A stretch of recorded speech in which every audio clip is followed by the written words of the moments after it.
Mayong adlaw kaniyong tanan nga nagpaminaw karon, ning tulumanon kini ang akong suliran. Ilabi na kaninyo Dr. Rene Obra ug Attorney Elaine Batan. Ingon man sa mga artista nga maghatag og kinabuhi ning akong suwat suliran. Ako si Mitch, 32 years old, nagpuyo sa Labangon, Cebu. Punto legal kining akong suliran. Kabahin kini sa mga kabtangan sa akong uyuan nga mipanaw na. Mahog di ay nga titos girl kaayo ko. Ug suod kayo mi aning akong uyuan, gikan pas pagkagamay nako. Aron inyong hisabtan, ingon ini ang panghitabo.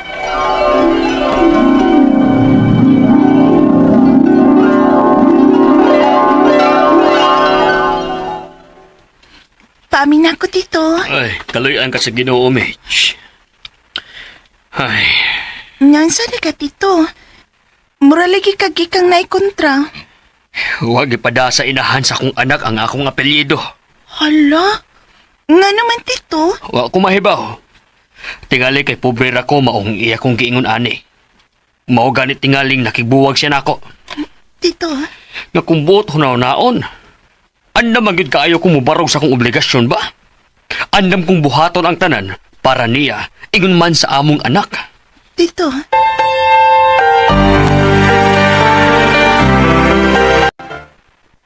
Magpakasal naman Tita Virgie dito? Oh, Mitch, magpakasal namin sa dili madugay. Wow! May resad oy nga nagbuwag mo atong una ni mo oy kay... awa o? Sukad lang nga nagkakamo ni Tita Virgie. Nakapalit ng kagvan. Nakayuta, unya, nakapatukot kag imong bahay. Ay kana, tungod kay kugihan sa si Tita Virgin ni mo, Mitch. Maogyot dito. Makita man sad nako. Maong happy kay ko para nimo tito. Kano sa mang inyong kasal?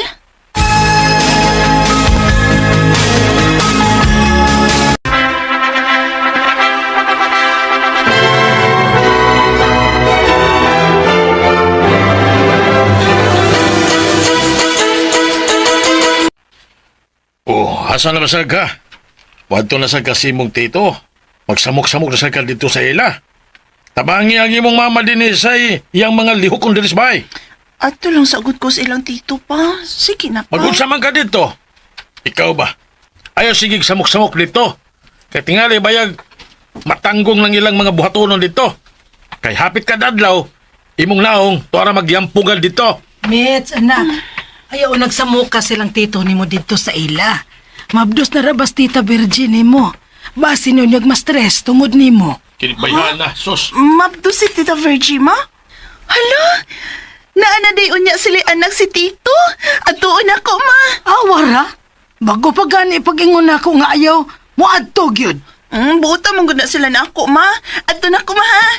Ay, pastilan, imong bataa ka. Oh, Mitch, mabdos na ko. Oh, excited ako makikita sa inyong anak ni Tito na ako, tita. Mas labaw pa ko excited. Ay, di na unya di ko pinangga ni Tito ani. Kay naan naman siya, baby. O kinsa may nag-ingon, ha? Pwede ba ko di ay nang dilit na kapinangga, ha? Tito Gilok, oy, ayaw pangitik pa. Inigawas sa mong baby, ikay bantay, ha? Oh, sige pa. Salduhan man ka ko nimo. Sila may rate si mong oras.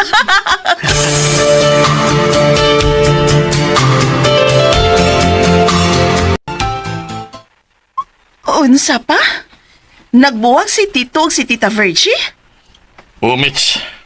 Ato-atos tito ni mo ka. Basim nag-ulto. Opa. Ay, okay na ko, Mitch. Sure ka, Tito? Ay, oo, lagi. Ako pa. Sa tinuod lang, Mitch. Dugay na kong nakasakop niya nga may lain siya. Mao tingaling sa among panabuwag ron. Dili na kayo ingon anak kasakit. Pero ang inyong mga anak, Tito, si CJ ug Kyle, Oh, adto niya. Pero nagsabot mi nga dili niya ipalayo ang mga bata nako. Tito, Okay man ang among panagbuwag. Gipasagdan ko siya siyang gustong buhaton kung asa siya magmalipayon. Bisan para nako, sakit, pero wa ko'y mahimo. Kay dili naman gyud siya. Tito,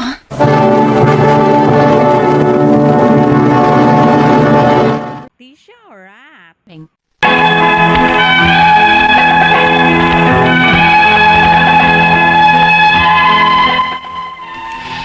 gamay pa ko. Grabe na may kasuot sa akong tito nga kamanghurang igsuon nilang papa. Hangtod nga nakamaton akong buot. Akong nakita nga komportable ang akong tito nga mo share nako sa iyang mga kahiubos. O baka ha, kung dunay dakong buta nga mahitabo niya o moabot niya. Murabitaw, nahog para nako nga ikaduhang amahan siya nako. Og dili gyud madinay ang among banding, isip tito og pag-umangkon. Mao nga usahay, sungugon na lang ni sa akong papa og mga iyaan og uncle nga may pa daw na anak na lang kong tito. Nakita na ko nga, nasakitan gyud siya silang panagbuwag ni Tita Virgie. Pero at the same time, iyang gidawat ang iyang sitwasyon nga ingon ana.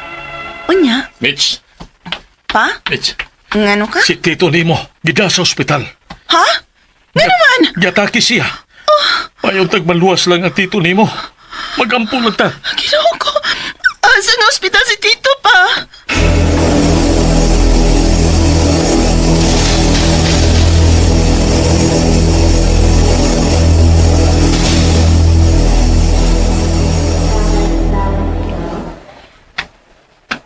Kamo ba ang tagtungod sa pasyente? Oh, kami, Dok. Dok, kumusta nga kung Tito? I'm sorry to say, pero he did not survive. Unsa? Ang sado.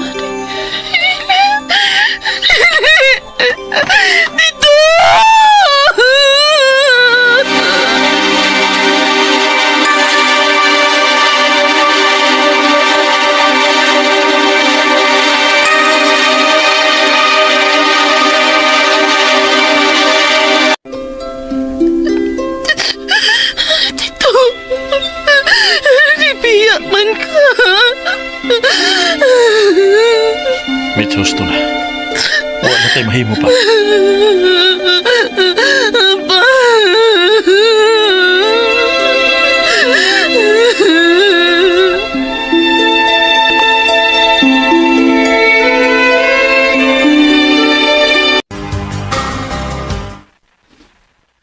Dili mahimo nga kuhaon nimo ang iyang kay hinaguan na sa ko isuon. Pero anak ko niya. Kung doon ako na ko katungod. Pa? Nga naman eh. Wa nga god. Ang anak sa imong tito sa una niyang babae, gusto niyang kuhaon ang buwan ug ang cellphone sa imong tito. Ah, so ikaw din ang anak sa akong uyuan nga wa gipadas imong mamang ang iyang apelyado sa diyang gipanganak na ka? Oh, Kuyawan no? Human ko hais imong mama og katungod ang akong tito nga mga mahani mo. Karon ni ka kay imong kuhaon ang iyang van ug ang iyang cellphone? tuon kay may katungod ko. Ako ang anak. Musa, angay lang nga ani padung nako ang mahinaguan sa kuamahan. Amahan? Huh? Kung imo pa siyang giisip nga amahan, nagpakita unta ka sa dihang buhi pa siya. Dili kay karon na nga patay na siya. Kung sa imong pagtuo makuha nimong mga kaptangan sa akong tito, nasayop ka.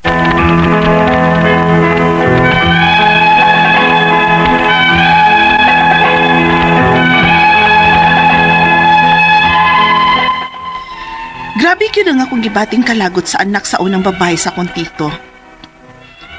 Ang akong mga pangutana mao kining mosunod. Unang pangutana, gusto niyang kuhaon ang van, ang cellphone, ug ingon man, gusto siyang mangayo og share sa yuta sa akong tito. Doon na ba siya'y katungod? When in the first place, ilan ang gikuha ang katungod ang akong tito isip amahan. Ikaduhang pangutana, doon na ba siya makuha nga share sa kaptangan sa akong tito? Bisan tuod, wa siya gada sa apelyado sa akong tito? Ikatulong pangutana, kung boto na hunaon, doon ay pinakaslan ng akong tito nga ikaduha nga mao si Tita Virgie. Pero, nagbuwag sila o may laing pamilya na karon ang iyang asawa. Doon na ba'y katungod ning anak sa unang kapuyo ni Tito nga manghilabot sa mga kaptangan nga kung boto na hunaon, mahuwag man nga anak siya sa gawas, di ba? Ikaw pa to katapusan. Hasta bay sa akong lola, gustong kuhaon sa anak sa unang kapuyo ni Tito, nga kung buot huna-hunaon pag-usab. Kang lola man tumbay. Unsa may angay namong buhaton, aron mohunong na siyag samok sa among compound. Imbis manggod unta ang plano sa asawa ni Tito, nga dili niya hilabtan ang van. Iyarang ibilin sa compound para na ay magkamit-kamit ang mga igsuon ni Tito. Kung kuhaon naman lang gani di ay kuno sa unang anak, mas mayo pa kunog siya na lang kuno'y mukuha sa van, kay naa kuno siya'y share ato. Palihog, tabangi og tambagi ko, kini ang akong suliran, Mitch. Maayong adlaw mga sukintig paminaw kini si attorney Elaine Batan. Og kinisab si Dr. Rene Obra. Karong adlaw kami sa ako ang partner ang inyong mapaminaw amo ang tingog ang mohatag ninyong tambag tubag solusyon kalinawan sa inyong mga pangutana og mga problemang may punto legal. Punto medical, psychological, emotional, behavioral o drug-related nga mga problema. Di na ta mag 2x2, di na ta magduha-duha, ipadala ang inyong suwat sa suliran_612@yahoo.com. Or sa atong Facebook account, kini ang akong suliran, official writer's page. Pwede sad atong ipadala sa 3rd floor Jose R. Martinez Building, Osmeña Boulevard, Cebu City. Kumusta guys? Kumusta man ang mga nagpadana sa ilahang mga suwat ay mug kaguol, first come first serve manggod no ang atong paghimog drama o kinabuhi sa inyong mga suwat para mapaminaw sa kahanginan pero paabot lang basin ugma sunod semana inyo ng suwat no ang mahatagag kinabuhi pinaagi sa ato ang RMN Production Center nga mga scriptwriters, artista ato ang mga spinners nga mugyoy naghatag og kinabuhi no sa inyuhang mga suwat nga gipada diri namo. Yes. Ato ang makutlo na pagtulunan Ang today atong Doc. makutlo ang patulunan karong adlaw, don't count the days. Make the days count. So pagsabot mo nato ni. Ay pagsigig huwat nga mahuman ang adlaw. Oh. Ang importante na kay agi. Nayagi. Diba? Oh. Si kaghuwat Oh, gayas oras. Uy, nilabay niya nag-unsa man ka. Mao, Nakuman nalabyan na kas oras. Wa kay agi. Mao gyud. Oh. You will not pass this way again. Tinuod, di na ra ba na tumabalik? Awaha, December na. Ilabyan tas do 11 months niya nag-unsa man ta. Kasi kita Oh, good. gaya mo man tuig uy niya akong pangutana. Kumusta man nakapahimos kas tuig? Mao Diba, gyud. no? Doc? Yes. Ang atong i-great attorney, Yes. akong i-great ng mga taga Esperanza, Kinagitan, Misamis Oriental, no? Mga pariente ni Doktora Aida Abrugal Calamba. Yes. Si Jasmine Legaspi, maayong pagpaminaw. Velma Navarro, Maria Manggubat, Alma Masiba. So this is true to mga taga Albor, Liboron, Karkar, Cebu, Marlix, Kampugan, Philly and si Badung, Lower Busay, ako na palitag mga flowers, no? Yes. Edgar Gabod, Nilo Gabato ug Mali Gabato. The last but not the least, no, sa mga taga DOH Argao, Wagas Brin, Marson Audrey, Luberas, Jeffrey Agtampos, Elizalde, mayong pagpaminaw ug last Second to the last na, Doc. Ganito na ka nag-last, ha? Katapusan na ni nga last. Yes.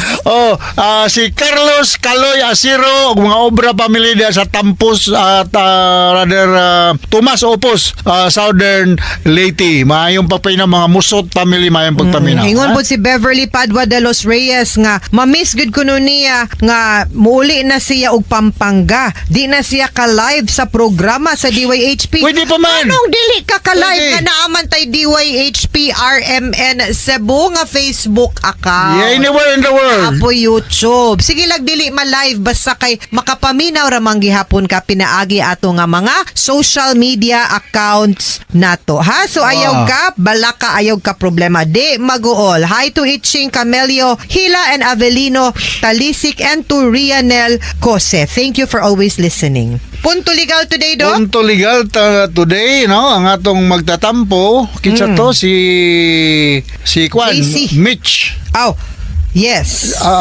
32 years old, taga Labangon, Cebu. May pagpaminaw din ni Luis o Gria Tan sa Tisa Labangon. O mga nagpuyo da sa Dr. Roland Ciliona Compound, maayong pagpaminaw labi na gyud ni Janet o ni Cora. No, hinaot nga pa makural ng inyong agyanan dia. Ayaw intawag kural labay kay maglisod na tana. Yes. Unang pangutana.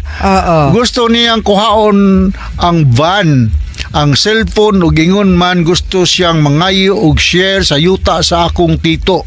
Duna ba siya'y katungod when in the first place pag una pa lang ilan nang gikuhaan og katungod akong tito isip amahan? Kani manggod ang iyang tito mahog ni kamanghuran nga igsuon sa ilahang papa unya palangga kaayo ni siya mura ni siya si Mitch. Anak kani si Mitch niya. Medyo naigihan na siguro ni siya kay tungod kay siya gyud moy palangga nga pag umangkon sa iyahang tito unya karon nga na wala na kay naglagot siya siguro sa katong anak nga babae gyud sa iyahang tito, no, kay murang wala kaayo na atiman unya mo na ni iyahang pangutana nga mangayo og share manggud og bahin anak manggud siya, no, sa iyahang tito. Ang katong iyahang mahog og anak si ang tito, no, so kung imuha lang yung of course, no, lahi mang yun by law og by emotion ang ato ang relationship sa usa ka tawo. Kumuingong kag by law tungod kay anak ka, papa nimo siya or mama nimo siya, ang balaod mo'y nag-ingon nga naamoy relasyon, naamoy paternal or maternal filiation sa usa ka tao, brothers and sisters mo, no? Pero kung moingon kag emotional attachment, choice na ni nato kung makig-relasyon gyud ka or makig-banding gyud ka sa usa ka tao. Si Mitch manggod, no, di ba partner, ato ang nasinati sa ato ang drama kaganina nga maski pa og pag umangkon ra siya manggod moy ning act as murang anak sa iyahang tiyo instead atong iyahang tinuod nga anak nga wa kaayo mo galam or mubuhat sa iyang responsibility as anak nga wa kay siya mugam sa iyahang papa. So munang mo resent siya. However, inig moingon na tag binahinay or katungod adto manggud ta magbase sa unsay gibutang sa balaod, regardless sa ato ang emotional attachment ug relationship sa usa ka tawo. Ang atong basihan ang ato mang legal ug lawful relationship, which is anak siya, so di gyud nato siya pwedeng madid-an sa iyahang katungod isip usa ka anak. Naa na lang na niya gyud, no, ug kanang mailhan sa gini nato usahing batasan gyud sa usa ka tawo, no, kung ihatag ba na niya ngadto sa tinuod nga nagpakaanak or iya lang pong i-claim ang iyahang katungod isip anak kay gi tagana o gihatag man punis balaod ngadto niya pero naa gyud siya katungod. Okay, ikaduhang pangutana. Doon na ba siya ay makuha nga share sa kabtangan sa akong tito bisan tuod wala siya gadala sa apelyido sa akong tito? Kay kung ma-establish man sad good nato nga gi-acknowledge sad siya regardless of whether nagdasya sa apelyido unya naay mga legal nga dokumento to show nga gi-acknowledge siya as anak sa imuhang tito, naa gyud siya katungod nga manunod. No, basta ma-establish lang ang paternal relationship ngadto sa usa ka anak. Okay? Okay. Sunod nga pangutana. Kung boto na unaon, dunay pinakaslan akong tito nga ikaduha nga mao si Tita Virgie. Pero nagkabuwag sila ug may laing pamilya na karon iyang asawa. Duna bay katungod ning anak sa unang kapuyo ni tito nga manghilabot sa mga kabtangan nga kung boto na unaon mahugman nga anak siya sa gawas, di ba? Ang bata, whether illegitimate or legitimate, na ay katungod nga manunod sa iyahang ginikanan. No? Di man gani equal ang pagtratar sa balaod sa usa ka lehitimo nga anak kumpara sa illegitimate nga bata, pero needless to say na agyud sila'y katungod nga manunod. Okay? At least kana klaro. Okay, sunod katapos ang pangutana,